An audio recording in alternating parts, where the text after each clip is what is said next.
the whole report was about allegations as to whether or not Russia interfered with Brexit referendum, for example, and the independent Scotland referendum as well.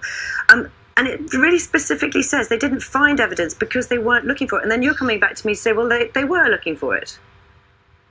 Well, as I say, I mean, the report says they didn't find any evidence.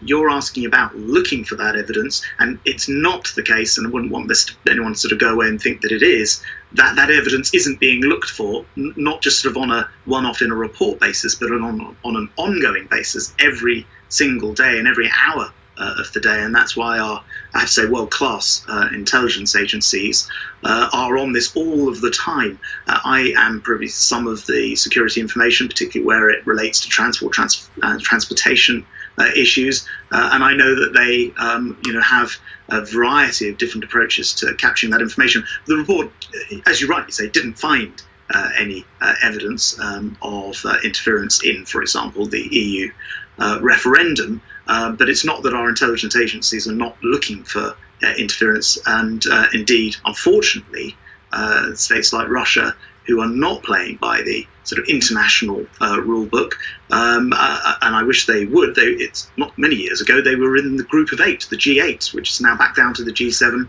because Russia is not playing by the rules, and that's why we'll look at other powers. I just want to be really clear, because the report seems to be very clear. It said the British government actively avoided looking into this. Are you disputing the findings of the whole report then?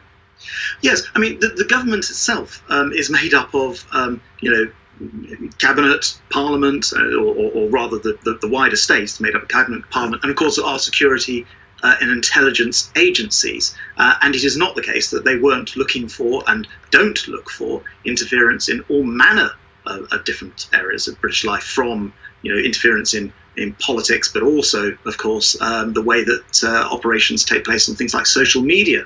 So they are looking at these things all of the time, and it's not, from that point of view, a gap in our intelligence knowledge. But I do think it's very important that we're always sort of one step ahead of that, and that's why, as I say, we will be looking at the activities of hostile states, what additional powers can be granted, and whilst there's work that remains to be done on that, I can confirm that's something that's actively going on right now within government.